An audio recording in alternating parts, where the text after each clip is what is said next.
Students, कैसे आप सब। स्वागत है एक बार फिर से आपका अपने चैनल केसीएल ट्यूटोरियल में। लगन बहुत तेजी से चल रही थी, इससे क्लासेस डिस्टर्ब थी, अब क्लासेस कंटिन्यू चलेंगी, शादियां खत्म। ठीक है, हम आज बात कर रहे हैं फार्माकोलॉजी का। लगभग आज हम लास्ट लेक्चर ले रहे हैं, लेक्चर नंबर 40, और इसके बाद हम फार्माकोलॉजी को थोड़ा सा विराम देंगे क्योंकि लगभग हमने 60% पोर्शन फार्माकोलॉजी कवर कर लिया है। बाकी स्टार्ट करेंगे बाद में। अभी हम क्या करते हैं, स्टार्ट करेंगे कुछ दूसरा सब्जेक्ट। क्या सब्जेक्ट स्टार्ट करना है आप मुझे कमेंट सेक्शन में जरूर बताइएगा। जो बच्चे लाइव क्लास देख रहे हैं एप्लीकेशन पे या यूट्यूब पे, वो मुझे जरूर बताइए कमेंट करके। ठीक है, चलिए बात करते हैं यहाँ पे कि लेक्चर नंबर 40 पे आज हम लोग बात करेंगे हार्मोन्स में एंड्रोजन, या हम बात करेंगे मेल हार्मोन्स के बारे में बात करेंगे।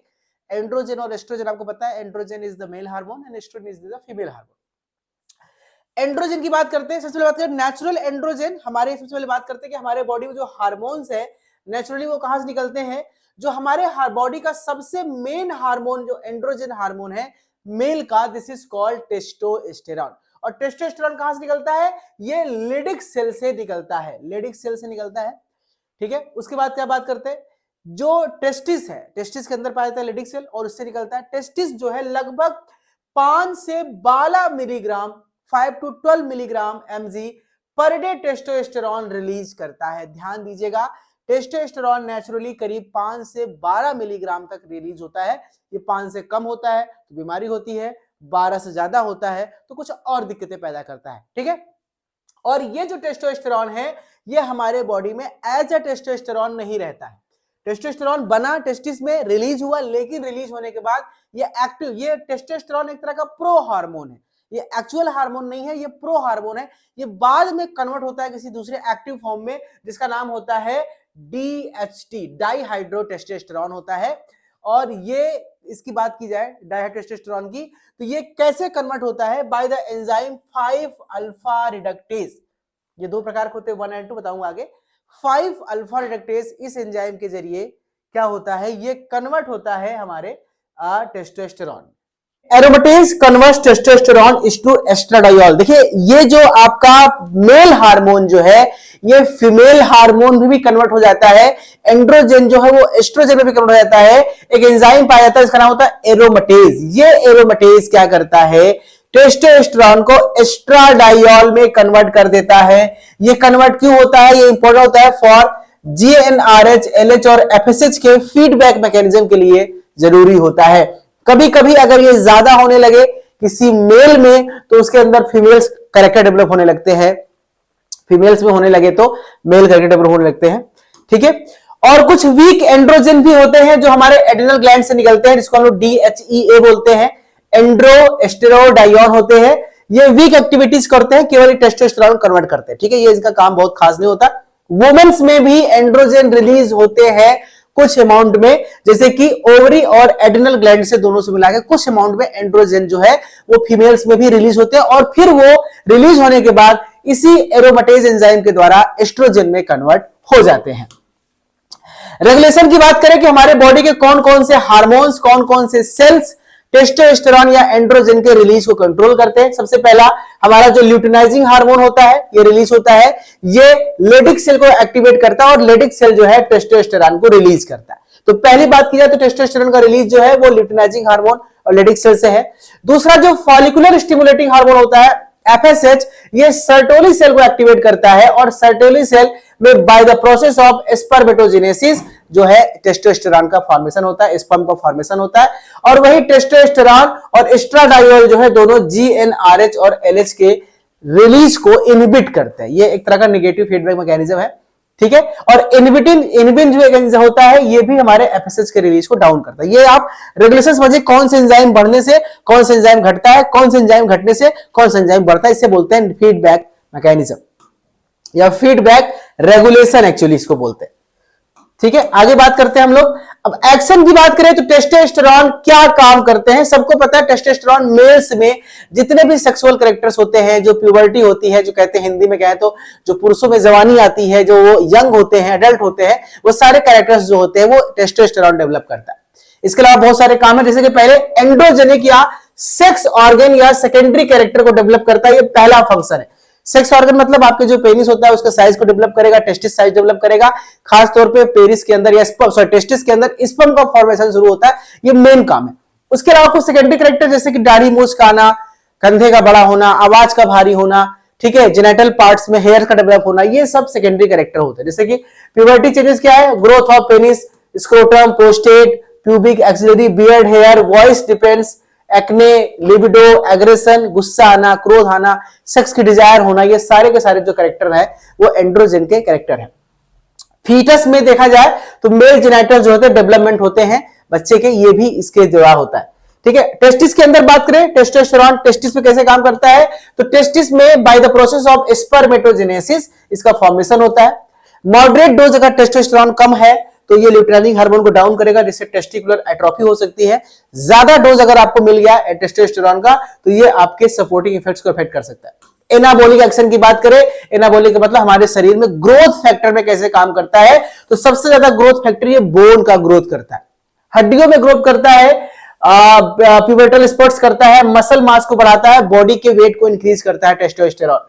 वहीं पे एस्ट्राडायोल जो बनता है फीमेल में, यानी जो मेल से टेस्टोस्टेरोन से कन्वर्ट होता है बाय द एंजाइम एरोमेटेज, ये एपिफाइशियल क्लोजर करता है। यानी एपिफाइशियल क्लोजर का मतलब होता है अगर किसी मेल के अंदर ये एस्ट्राडायोल का फॉर्मेशन ज्यादा हो गया, यानी टेस्टोस्टेरोन जो है एरोमेटेज के द्वारा एस्ट्राडायोल में ज्यादा कन्वर्ट हो गया, तो उस केस में उसको एपिफाइशियल क्लोजर का मतलब होता है हड्डियों का जो ग्रोथ है वो कम हो जाता है, गैप्स कम हो जाती है, यानी किसी भी व्यक्ति की हाइट ज्यादा नहीं बढ़ पाती है, वो बौना या नाटा रह सकता है, ठीक है। और retention sodium, potassium chloride, calcium, phosphorus, इन सब का रिटेंशन भी बढ़ सकता है।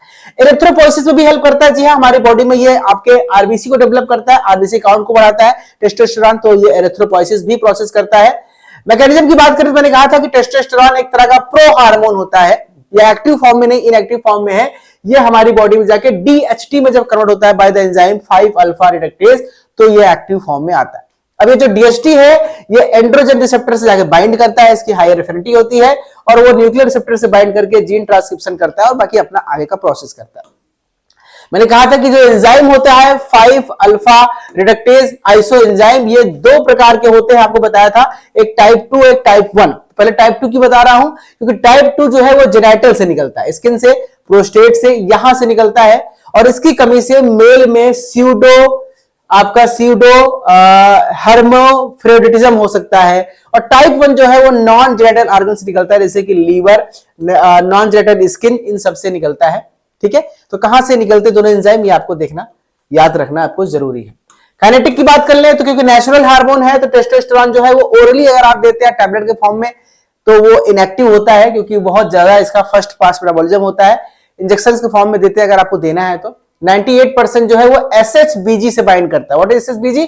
Sex hormone binding globulin protein से, और कुछ कुछ एल्ब्यूमिन प्रोटीन से बाइंड करता है। 10 से 20 का हाफ मिनट होता है, और ये एंडोस्टेरोन और इटोकोलिनोन यानी ये बॉडी में मेटाबोलाइज होता है, तो यूरिन से ये इटियोकोलिनोन के फॉर्म में बाहर निकलता है, और ये एंडोस्टेरोन के नाम में ये बाहर निकलता है मेटाबोलाइज होकर।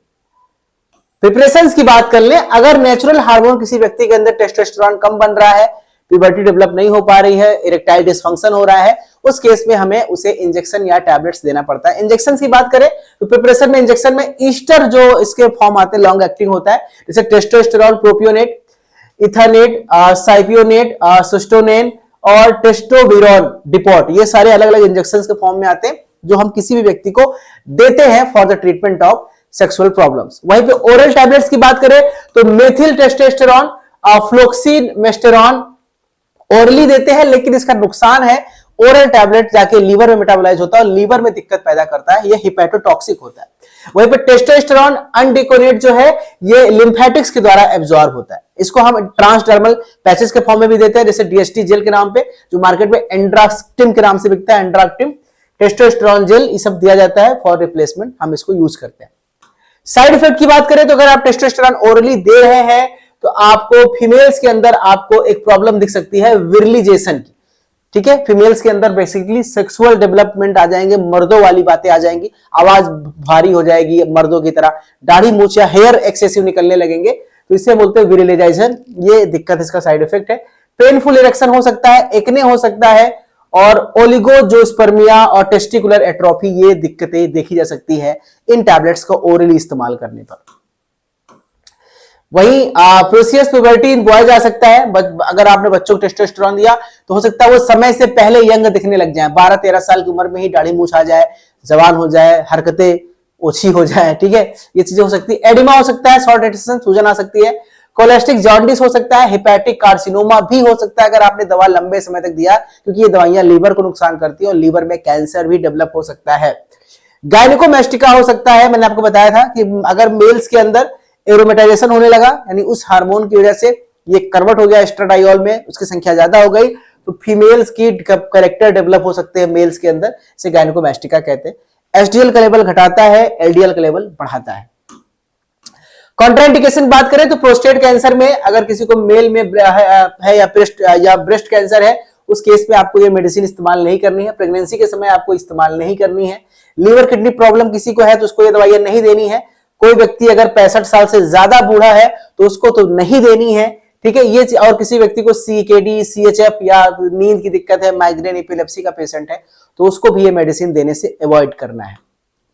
यूज की बात करें तो कौन कौन सी बीमारी में इसका इस्तेमाल कर सकते हैं? मेल हाइपोगोनाडिज्म की बात कर सकते हैं, यानी अगर किसी मेल में गोनैड्स डेवलप नहीं हो रहे हैं, हार्मोन्स टेस्टोस्टेरोन रिलीज नहीं हो रहा है, उस केस में आप इसको दे सकते हैं। डिलेड प्यूबर्टी में कोई लड़का 18 साल का, 20 साल का हो गया, लेकिन उसकी हरकतें जो है बच्चों वाली है, उसका डेवलपमेंट बच्चों वाला है, अभी लग रहा है कि यंग नहीं दिख रहा है, उस केस में आप इसको दे सकते हैं। हाइपोपिट्यूटरिज्म दे सकते हैं, और एड्स से रिलेटेड मसल वेस्टिंग में भी आप इसको इस मेडिसिन का इस्तेमाल कर सकते हैं। इसके अलावा हेरिडिटरी एंजियोडेमा में, एज रिलेटेड डिक्लाइन में, मेल इनफर्टिलिटी, ज्यादा अगर मेल इनफर्टाइल हो गया है, वो प्रेगनेंसी या कह सकते हैं कि वो बच्चे नहीं पैदा कर सक रहा है, तो उस केस में सबसे ज्यादा इस्तेमाल इसका किया जाता है। अब कुछ एनाबॉलिक स्टेरॉइड की बात कर ले। एनाबॉलिक स्टेरॉइड क्या होता है? देखिए स्टेरॉइड का काम दोनों होता है, आप इसको समझिए। स्टेरॉइड का काम क्या होता है कि वो आपके सेक्सुअल कैरेक्टर को भी डेवलप करता है और आपके मसल और बोन का और बॉडी का ग्रोथ भी करता है। ये रेशियो 1:1 पे चलता है, ठीक है। लेकिन अगर हमें कुछ ऐसा काम मेडिसिन चाहिए जो सेक्सुअल कैरेक्टर को तो ठीक है थोड़ा बहुत बढ़ाए, लेकिन बॉडी के बाकी ग्रोथ को, मसल्स के, बोन्स के, ऑस्टियोपोरोसिस की दिक्कत को ज्यादा ठीक करे, तो अगर उस केस में हमने स्टेरॉइडल ड्रग दिया तो वो बाकी चीज तो ठीक करेगा, लेकिन आपके सेक्सुअल कैरेक्टर को भी डेवलप कर देगा, ज्यादा बढ़ा देगा, तो आप फंस सकते हैं। लेकिन हमें ऐसी मेडिसिन बनाई गई है आजकल जो सेक्सुअल कैरेक्टर को थोड़ा सा कम डेवलप करता है, यदि जैसा चल रहा है नॉर्मल चलने देता है, और बाकी ग्रोथ को बढ़ा देता है, उसे एनाबॉलिक स्टेरॉइड्स कहते हैं। एनाबॉलिक स्टेरॉइड में जो रेशियो होता है 1:3 का होता है, यानी टेस्टोस्टेरोन जो है का कम असर 1 होता है, बाकी जो ग्रोथ का असर होता है वो 3 गुना होता है। कौन कौन से ड्रग है नाम याद कर लीजिए, बहुत इंपॉर्टेंट है। Nandrolone is the anabolic steroid, methandienone, methandienone, stanozolol और ऑक्सीमेथोलोन, ये सारे के सारे ड्रग हमारे एनाबॉलिक स्टेरॉइड्स होते हैं। इनको बेसिकली हम लोग नाइट्रोजन बैलेंस, यानी अगर शरीर में प्रोटीन कमी हो रही है, शरीर दुबला पतला है, उसके इसमें देते हैं। 17 एल्किल स्टेरॉइड होता है, ऑक्सीमेथोलोन, सेंट्रोजोलोन, ये आपके हिपेटॉक्सिसिटी कॉज कर सकता है, और सारे के सारे कॉम्बिनेशन जो है वो इंडिया में बैन है। इनके अलावा ये जो आप देख रहे हैं 4, इनके अलावा बाकी स्टेरॉइड्स बैन है। एक बहुत खतरनाक चीज है, ये स्टेरॉइड खाने के बाद आपको इतनी एनर्जी फील होती है कि आपको थकान कम लगती है। तो एथलीट्स जो है, अगर वो कोई मैच खेल रहे हैं, कोई मैराथन दौड़ रहे हैं, फुटबॉलर है, तो उन सभी एथलीट्स को ये स्टेरॉइड बैन होता है, क्योंकि इसको आपने सुना को डोप टेस्ट, डोपिंग करते हैं ना, तो अगर ये दवाइयां आपने ली है तो आप थकेंगे नहीं, आप ज्यादा अच्छा परफॉर्म करेंगे, आप मैच जीतेंगे, उस केस में बैन होता है, तो उसको डोप टेस्ट करके इसको किया जाता है, ठीक है। अब हम आ जाते हैं अलग अलग प्रिपरेशंस की। ये जो सारे एनाबॉलिक स्टेरॉइड्स होते हैं उनके कौन कौन से ड्रग्स हैं, क्या डोजेस फॉर्म है, ठीक है, और ये कैसे इस्तेमाल किए जाते हैं, ये मैंने सब यहाँ पे नोट्स बना के दे दिया। जैसे मेथेनडाइयोन, नैंड्रोलोन, ये किस फॉर्म में आते हैं, इंजेक्शन कितना एमजी का होता है, क्या इसका बेसिकली पर्पस है, ये सारा का सारा नोट्स यहाँ पे दिया है। ये उनके साइड इफेक्ट है। एंड्रोजेनिक का साइड इफेक्ट क्या है कि चेहरे पे मुहासे आना, फीमेल में मेल कैरेक्टर डेवलप होना, वॉइस चेंज होना, रिलैक्सेशन होना, हिपैटिक जॉन्डिस होना, मेटाबॉलिक में एलडीएल एसडीएल का लेवल इंबैलेंस होना, और रिप्रोडक्शन में टेस्टिकुलर एट्रोफी होना, ये साइड इफेक्ट होते हैं सारे एंड्रोजेनिक स्टेरॉइड्स के, ठीक है। वही यूज की बात करें तो इसको हम कैटाबॉलिक स्टेट के लिए इस्तेमाल करते हैं। अगर किसी व्यक्ति के अंदर भूख कम लगती है, दुबला पतला है, खाना नहीं खाता, थका थका रहता है, उसमें देते हैं। किसी व्यक्ति को अगर हड्डी की प्रॉब्लम है, ऑस्टियोपोरोसिस है, उसमें भी इसका इस्तेमाल है। सब ऑप्टिमल ग्रोथ है, बॉयज में, बच्चों में ग्रोथ डेवलपमेंट नहीं है, हीमोफिलिट एनीमिया हो गया है, उस केस में भी हम एरिथ्रोपोएटिन वगैरह इस्तेमाल करते हैं, और एथलीट परफॉर्मेंस के लिए भी इस्तेमाल करते हैं, लेकिन ये इलीगल है और बैन है। ठीक है, अब कहते हैं कुछ एंटी एंड्रोजेनिक ड्रग की तरफ चलते हैं। What is the anti androgenic drug? जब किसी की व्यक्ति के अंदर आपको लगे कि फीमेल्स में मेल कैरेक्टर, मेल में फीमेल कैरेक्टर, और बॉडी में excessive growth, excessive hair growth या एक्ने, चेहरे पे मुहासे ज्यादा बढ़ गए हैं, उस केस में हमें इसको रोकने के लिए एंटी एंड्रोजेनिक ड्रग देने होते हैं। जैसे एग्जांपल डायनाजोल है, साइप्रो हेप्टेरोल एसीटेट है, फ्लूटामाइड है और बाइकैलुटामाइड है। ये सारे के सारे ड्रग आप देखिए कैसे काम करते हैं, मैकेनिज्म, किस किस बीमारी के केस में इसका इस्तेमाल करते हैं, खासतौर पे प्रोस्टेट कैंसर वगैरह में, और इसके साइड इफेक्ट क्या है मैंने यहाँ पे दे दिया शॉर्ट में, आप पढ़िए। ये रटने वाली चीजें हैं, ये आपको रटनी पड़ेंगी। आप यहां से देखिएगा, नोट्स ऑलरेडी आपके एप्लीकेशन पे है। जो लोगों ने कोर्स नहीं लिया, मैं हट जा रहा हूं, आप स्क्रीनशॉट ले लीजिए, ठीक है। ये बाकी कीटाकोडाजोल है और स्पाइनोलैक्टोन और साइबेटिडीन, और यहीं पे अब एंजाइम आ जाते हैं, अल्फा रिडक्टेज इनहिबिटर्स। तो टाइप 1 टाइप 2 में कौन से ड्रग है? फिनास्टेराइड जो है वो 5 अल्फा रिडक्टेज है, और ड्यूटास्टेराइड जो टाइप 1 और टाइप 2 दोनों को ब्लॉक करते हैं। ये बेसिकली इसका इस्तेमाल किसी व्यक्ति के जो प्रोस्टेट बढ़ जाता है उस केस में इसका इस्तेमाल करते हैं हम लोग, ताकि ये एंजाइम जो है वो एक्स्ट्रा जो आपका हार्मोन्स बन रहा है बीडीएचटी उसको कन्वर्ट ना होने दे, ताकि आपका जो साइज है प्रोस्टेट का वो और ना बढ़े, ठीक है। ये उसका मैकेनिज्म ऑफ एक्शन हो गया, कैसे काम करते हैं। फर्स्ट लाइन PDE5 इनहिबिटर में कौन का? सिडेनाफिल, टेडनाफिल, वेलेंड्रेट, ये उसका कंट्राइंडिकेशन, ठीक है। ये इसका एडवर्स इफेक्ट है। ये सारा का सारा नोट्स आप देख लीजिएगा। सेकेंड लाइन ड्रग होता है जो इरेक्टाइल डिसफंक्शन के लिए किसी व्यक्ति को, वो है पेपेवरिन, फेनिटोलामीन और एल्प्रास्टोडिल और टेस्टोस्टेरोन। ये इरेक्टाइल डिसफंक्शन आपको एक्सप्लेन जरूरत नहीं करने की, आप सब मास्टर आदमी है, गुरु आदमी है, ठीक है।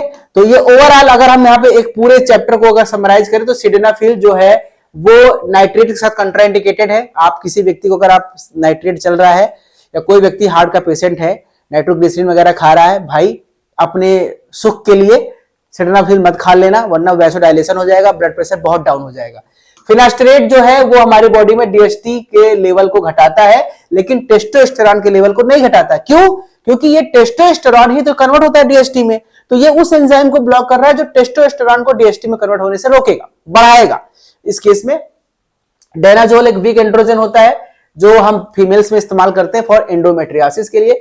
फ्लूटामाइड और बाइकैलुटामाइड जो है वो एआर ब्लॉक करता है, ठीक है। और नेंड्रोलोन जो है वो एनाबोलिक स्टेरॉइड है जो हेपेटोटॉक्सिक हो सकता है। और आपका टेडाफिल जो लार्ज लॉन्गेस्टेड, ये ओवरऑल एक समरी हो गया, ठीक है। अब इसके एमसीक्यूज हैं, ये एमसीक्यूज में अब आपके हम कराने नहीं जा रहा क्योंकि बहुत समय खत्म हो गया। कोलॉजी से मैं भी बोर हो गया हूं, आप भी बोर हो गए, तो कोलॉजी का ये लास्ट लेक्चर था। अब मैं अगले लेक्चर से मैं कुछ नया टॉपिक स्टार्ट करने वाला हूं। इसके एमसीक्यूज जो 15 के 15 एमसीक्यूज है और वो ऑलरेडी आपके एप्लीकेशन पे अपलोडेड है, आप वहां से जाके इसको सॉल्व कर लीजिएगा, ठीक है। वो बहुत सस्ता कोर्स है, जिन्होंने भी कोर्स नहीं लिया वो ज्वाइन कर लीजिए भाई। लाइव क्लास रेगुलर चलती है, ये मेरी क्लास यूट्यूब पे लाइव होती है जो कि फ्री है, लेकिन इसके नोट्स, इसके एमसीक्यूज, इसके टेस्ट सीरीज आपको एप्लीकेशन पे ही मिलेंगे, ठीक है। तो सारा का सारा यहां से देख लीजिएगा। अगली क्लास से हम लेक्चर नंबर 41 से एक नई सीरीज स्टार्ट करेंगे, एक नया सब्जेक्ट। क्या स्टार्ट करना है वो आप डिसाइड करेंगे। Thank you so much, take care.